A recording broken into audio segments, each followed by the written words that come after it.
about that. Yeah, we are live on the Teach-a-thon EdTech Network, 24-hour online global conference.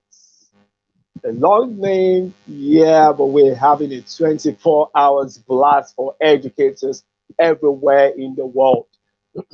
um, and if you just want to hear what I have to say right now, you check your screen and you have my special guest, a keynote speaker at this conference, and an exceptional personality, yeah, across the open education field, higher ed, name it.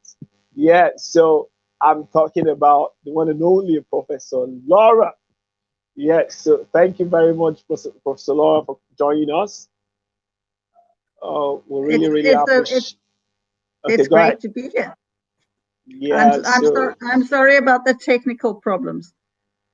No problem. Yeah, technical problems are always problems that comes up when you use technology. But yeah, you know better. So you just have to be patient and you get over it. So um, she is going to be presenting on. I love that title, responding to the crisis in higher education. It's a kind of thing that I really wanted to listen to from someone that is in the middle of it. So Professor Laura, you have the floor. So I'm going to get your presentation on in a minute. Okay, it's a pleasure to be here. And if you can get the slides up, then I'm going to be talking about addressing digital inequalities.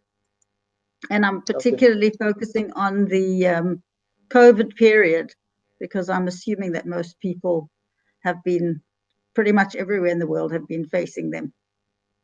So do you have just a minute to interject you. Which of my emails did you send to? I sent it to the last email that you just sent to me. Okay. So that was that should be done. 1847. That was okay. No problem. So just go ahead. Teach-a-thon Network. Okay. Yeah, no problem. Okay. Thank you. So you can go ahead. Are we ready to go? Yeah, you can go ahead. Sorry. Okay. Just let me know when they're up. Okay, no problem. I'll let you know. Okay, so I'm going to be starting by assuming that inequality is nothing new. People are talking a lot about inequality now during COVID, but even when Obama was in the White House in those pre-Trump days, he was saying that it was the major defining challenge of our time. So what we're seeing now is that it's become the issue that's really been raised through COVID. And Arundhati Roy said that COVID has been an MRI laying bare the social bones. Are you having any luck there? Yeah, I'm trying to move through my emails to make sure that I see the question. Okay. So, yeah, okay. I've seen it. So it's here. Okay, great. Okay. So it's beyond short while. Okay.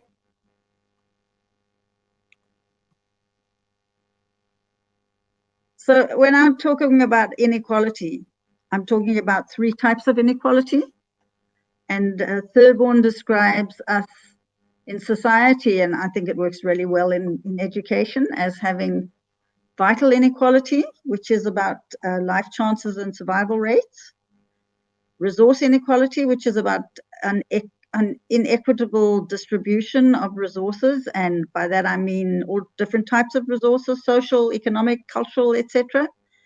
And then he talks about existential inequality, which is more than just blatant, obvious discrimination, but also more nuanced types of inequality like representation, recognition, and respect. So are we together with that? Yes, so it's going to be hub. So I'm on slide 4. Problem.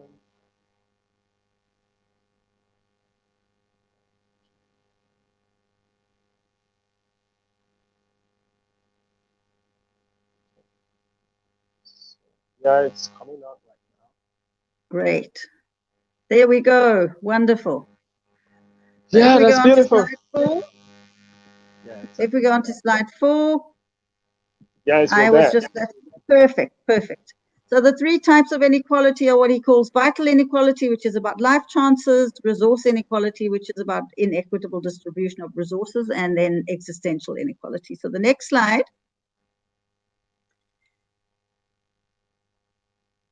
Are you able to do that? Yeah, is really around vital inequality, which in the COVID situation is essential. So this is around the fact that even pre-COVID, educated people lived longer. And there's research that shows this, and that parents of college-educated people live longer. Parents live longer.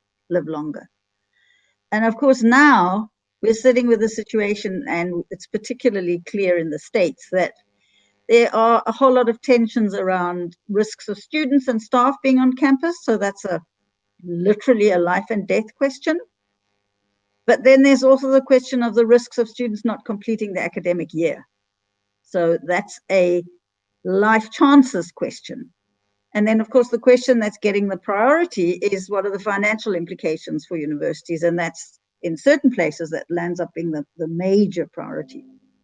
And in terms of vital inequality, the question that really has to be asked is what are the responsibilities of educators regarding these risks? Should they be refusing to teach on campus? What are their responsibilities to helping students repeat or complete the year? These are really difficult challenges that educators are having to face. If you go to the next slide, the issue that gets the most attention, and I will also give it a lot of attention, is the question of resource inequality. And here, usually we're talking about material inequalities, but one mustn't forget about questions of capabilities and capacity. And then, of course, the assumption is always that it's the students who have the inequalities, not the staff.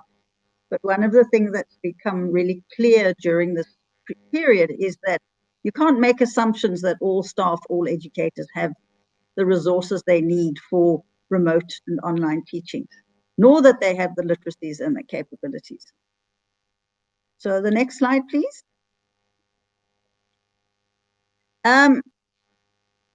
When one thinks of resource inequalities, then for whoever's listening, just run through the obvious ones. There's access to a device, but it's not just any device. You have to have a good enough device.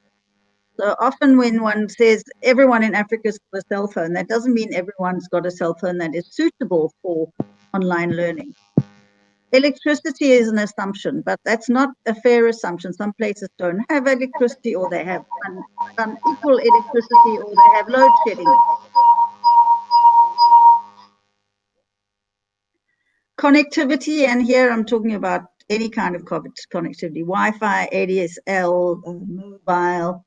And then once again, it's the question of good enough connectivity. And during this period, we've heard of people having to climb a tree to get connectivity.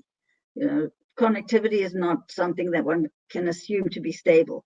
And then the biggest issue, actually, devices you can give to people, but there's the question of cost of connectivity.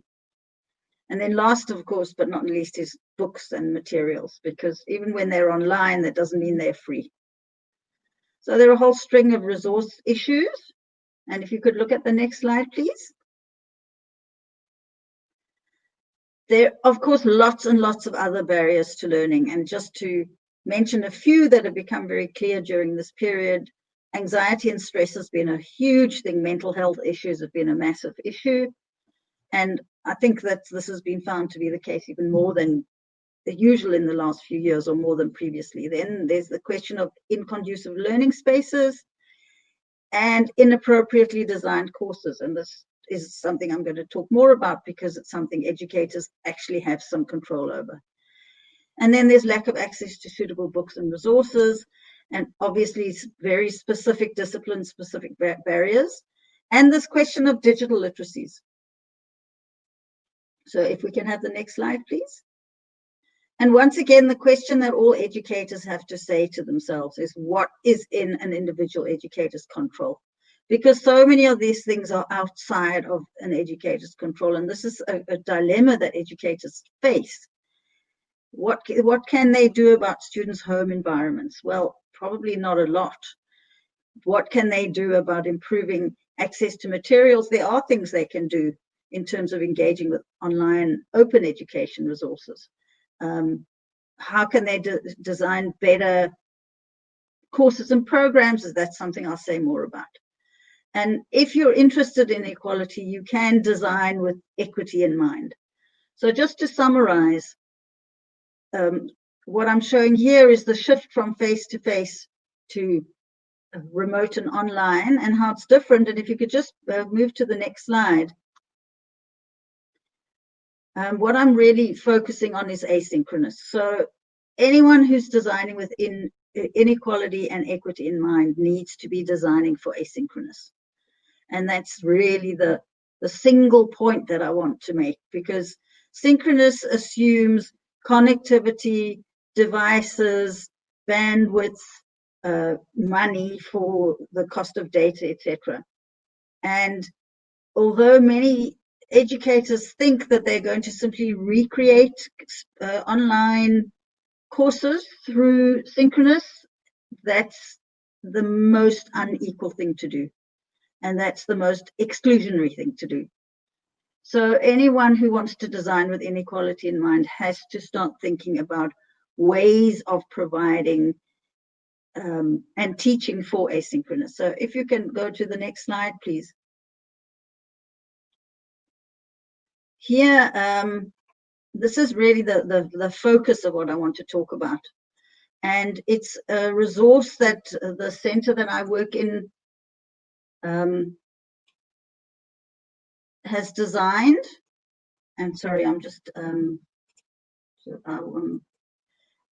think it's quite small, but I hope that everyone can see it. And what is done is it's really listed all the do's and don'ts of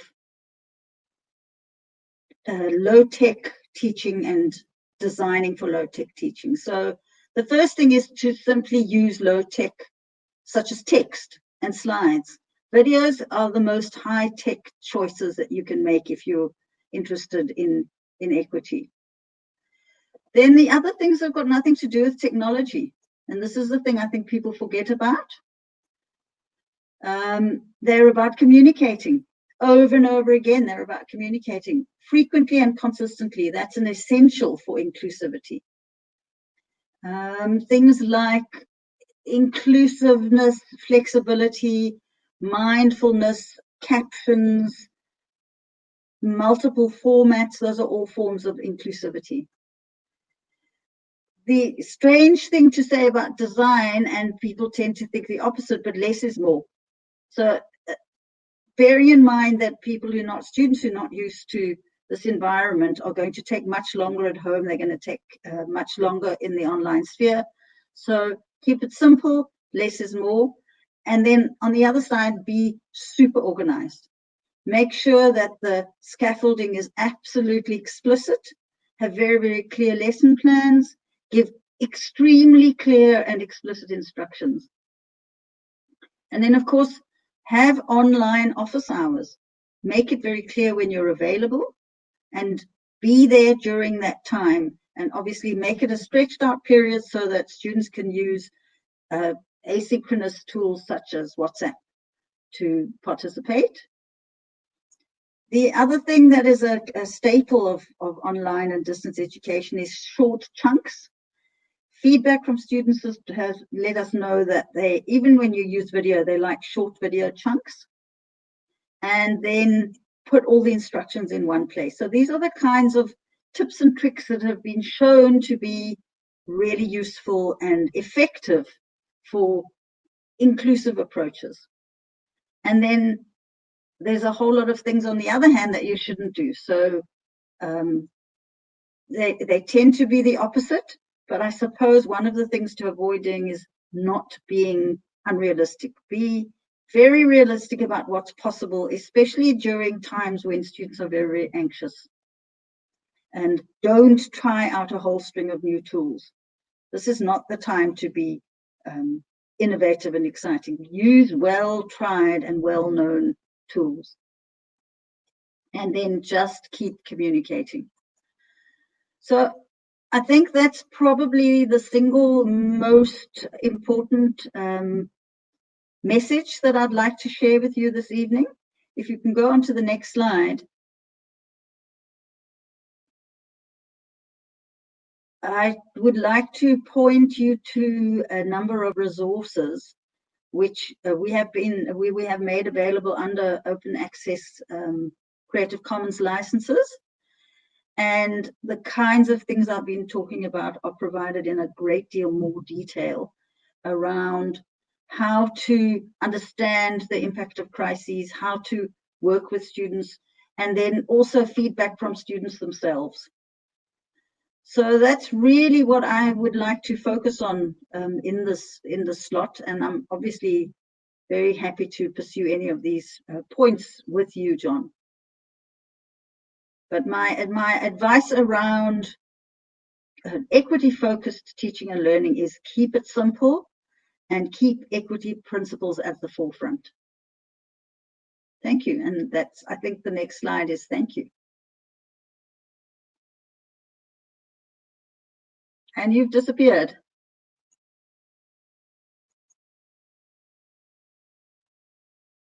What will you do? How will you take these forward? Where are you? I've lost you. My mic was actually okay. mute. So the question is, with all of these things in mind, how do you take them forward? Thank you, John. Would you like to ask anything about any of these observations, or would you like to comment yourself? Yeah, you've come up with a whole lot of discussion points, because now you said less is more. The lesser your presentation, the more it becomes really, really emphatic. What we need to focus. I'm going to start from I have the Right. slides. So I can you do. Exactly. Yeah. So this one, designing for inequality, is a really, really important part of the whole book, because I think a whole lot of people, because of the pandemic, it was so sudden, and so many people were in uncharted waters where where they did not know anything about. They just started to do something about it. Now, doing anything online distance requires different kinds of details, understanding, information, capacity That's building, right. and all that. But I guess the pandemic didn't give anyone the opportunity to kind of like second guess that you have to do a kind of like training from Laura, and Laura has to be a professor for 3 months before you go into it. So now, one of the challenges that I have that I really want to speak to is this. I've had so many people that when I asked them, we just finished an expert facilitated course called Virtual Learning Pedagogy for Teachers, primary, secondary, and we've got some people from higher ed also joining. And the thing is this: when you ask them, have you made an attempt to teach online? The next thing they are going to tell you is like, yeah, I've started to teach online. And you ask the question, so how do you teach online? Yeah, I'm using Zoom. I'm like, exactly. No, that's not true. You're not teaching online. You're only having a video conference. Exactly. So what would you say about that? Because I know a lot of people will be in their shoes, and some are still not bending, and they still believe that they're still doing that. Exactly. So I think that's the danger of imagining that simply going onto Zoom is somehow transferring the experience.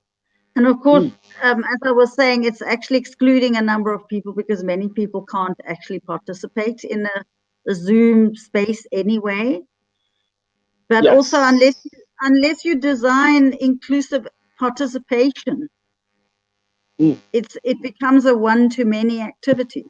It's like a broadcast. It's like being on TV. That's it. It's probably less participatory than any other synchronous method. So that's I mean, you're quite right. That's probably the first myth.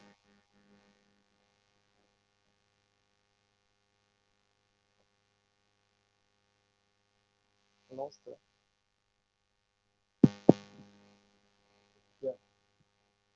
I can't hear you. Hello, are you there? Yeah, okay, yeah, I think your mic went off a bit. Okay. So, yeah. So now, asynchronous learning, what would you advise? Because we're talking about responding to crisis in higher ed right now. Right.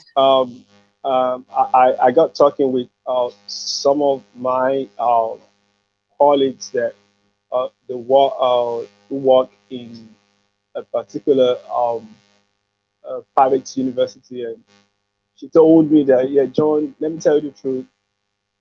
My school was not prepared for anything like this. So now a whole lot of people were actually unprepared.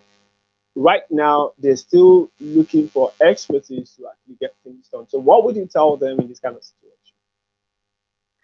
Keep it simple. Use the tools you know. If your students use WhatsApp, use WhatsApp.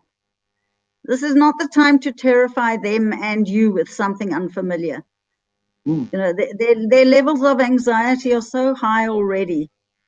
People are teaching successfully on WhatsApp, for heaven's sake. You know, use what they're already familiar with.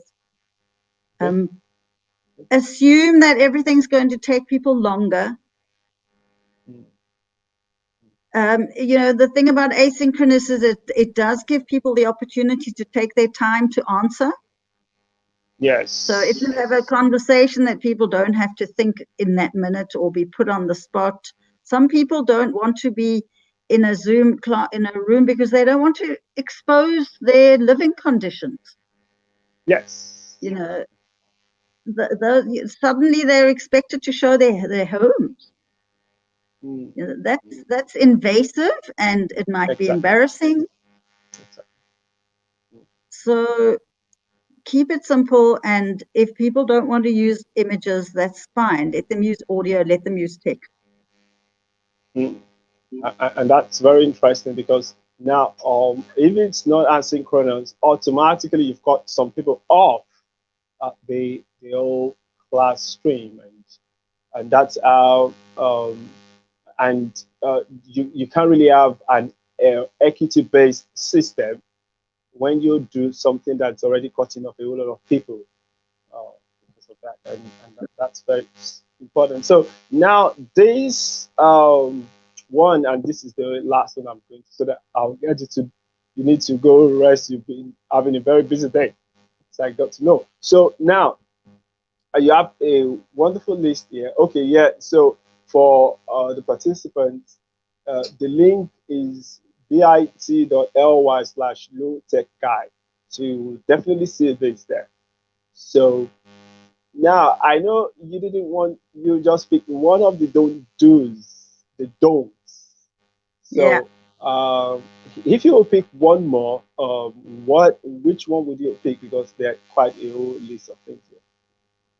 Wow, there's so many. I think one of the things is there's an expectation that I think a lot of educators are finding that this is exhausting, this kind of move online.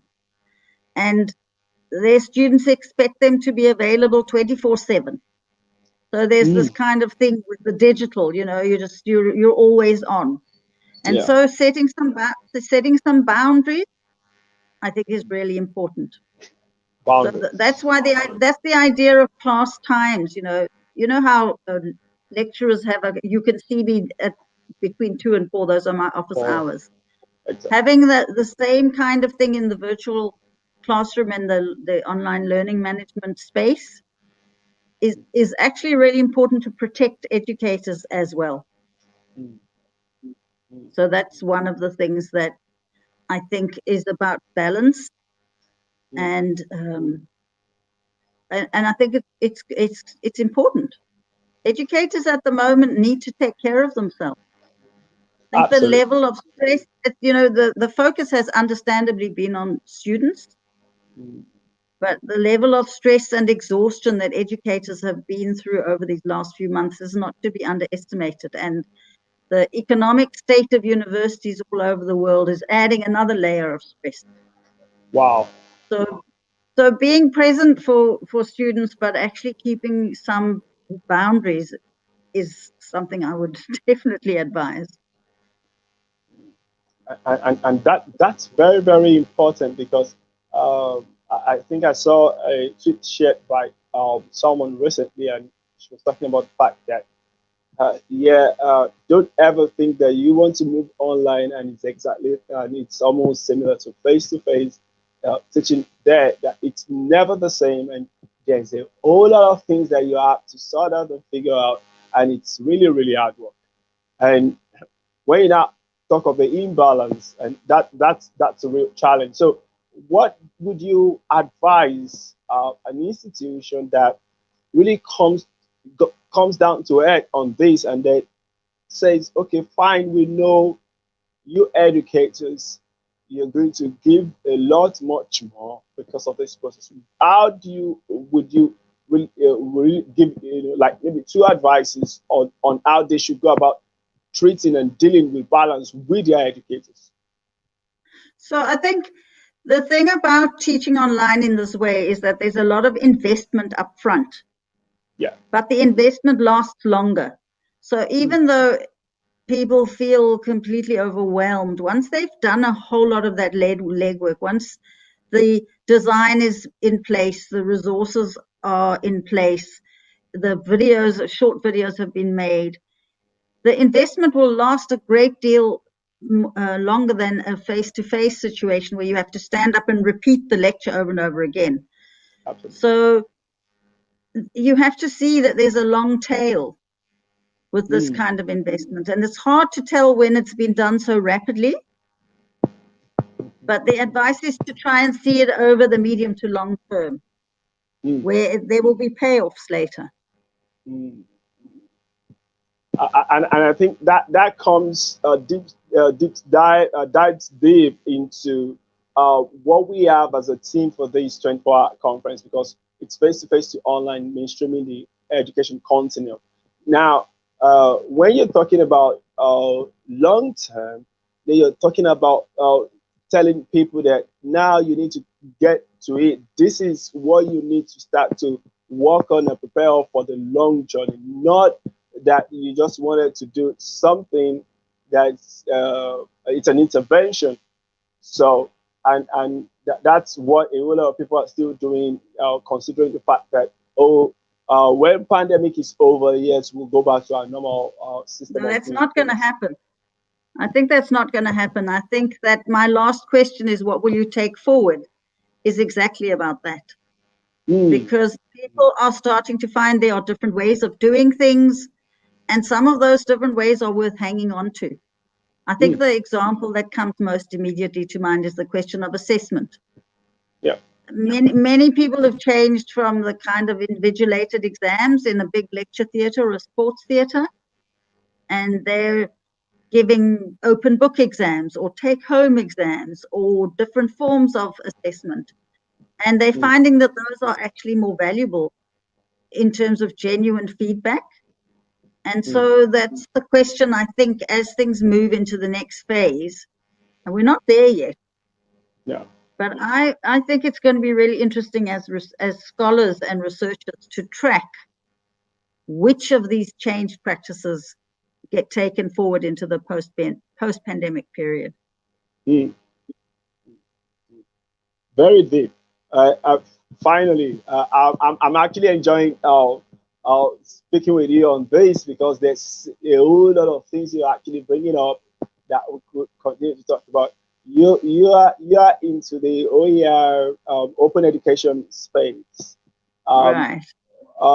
what would you talk about in times like this, and how should higher ed school administrators, educators, um, how should they take advantage of the open education opportunities, as it were? Because right now, a whole lot of things have actually moved for, with the Creative Commons licensing that makes it possible to use textbooks. You talked about some of those things already. So how should they, what should they be thinking about open education while they move out of the crisis? So let me give you two examples. The Okay. first is I've given you links to a whole lot of resources on teaching online, including this one that we've just been looking at on Yeah. the do's and don'ts. These are all published by the center I work in under Creative Commons license, which means that they can be adapted, reused, translated, changed into a different format in any way that people would like to do, Mm. as long as the original is attributed. That's the only requirement, is attribution. Oh, So at a time when people are under huge pressure and very stressed, they can take existing resources and adapt them. So that's exactly. the first, that's the obvious thing, because, and also there's no point in reinventing the wheel, not having everyone do this, rather combine them and take a number of open education resources. The second thing that is a great concern is that if you look at what's available for this kind of environment, most of it's coming from the global north. It's being designed for synchronous situations, assumptions about connectivity, assumptions about bandwidth. And we really need to grow the resources that are available for people who are not in that situation, which is actually most people. Mm. So that's a real contribution to make and a reason to make these resources available under Creative Commons licenses. But it's not only in this sphere, this do's and don'ts of teaching, it's in all academic spheres. Yeah. Because one of the things that people have bemoaned is that they don't have access to books. Yes. But e-books publishers are charging a fortune for. Whereas one needs to know how to find open educational materials and open textbooks that you don't have to pay for. So I would argue that even more than ever, there's a role for an open education resource right now. Absolutely. Absolutely. Yeah. I'm going to ask you, permit me, I'm going to ask you for one more question. Later You on. you said that twice before. Oh, sorry. Yeah, because I'm really enjoying this. But this Yeah. is going to be the final one. Later Okay. on, we're going to have a night keynote from Jerry Henley, of the executive director of Milo and Skills Commons, and he's going to talk about a whole lot of open education resources that they have on their site. Yeah, we have OER Commons, we have even the Creative Fabulous. Commons and all of that. Yeah. So now I wanted you to talk specifically about uh, the role of policy in the situation right now. Yeah, we've talked about open education. Now, how do we now think of reshaping our policy in higher ed going forward? Oh, so in the current situation where the pandemic has really provoked institutions and governments to invest in education, which they see as for the short term. If they simply made the in principle and policy decision that everything that was developed was made available as under Creative Commons license, it would have such a long-term impact. So there is a UNESCO OER declaration. This is the moment to actually implement it. Wow, and there's the OER recommendation that's just been out to whatever. Yeah, so thank you, Professor Laura of the University of Cape Town. I'm really so pleased that it worked out in the end, John. Come again. I said I'm so pleased that we managed to get to talk to each other in the end. Oh, I'm really, really excited because now what we're doing, yeah, yeah, you know about that. This is coming from the global south, and I'm so excited that now with this kind of thing, yeah, I had collaborators everywhere in the world, basically. So, but for this is to showcase the fact that things like what you do at the CILT, University of Cape Town, and a whole lot of institutions in the global south really means a lot to kind of like change the face of things, and that's what you've actually been moving, or you've been a champion of across the world. So we really appreciate the fact that you are able to make it, give your presentation, and answer all the questions that John had to bombard you within a short time period. So it's a pleasure. It's wonderful. I'm so pleased that we managed to meet. Yeah, thank you so much. I really appreciate that too. So, all post-COVID, we're going to meet one conference or the other. I hope so. Yeah, definitely. Yeah. So, thank you, and you have a lovely evening. Thank you very, very much, John. Great to meet you. Yeah, exactly. So, everybody that you're watching this either live or recorded, I've just been through with one of my very best.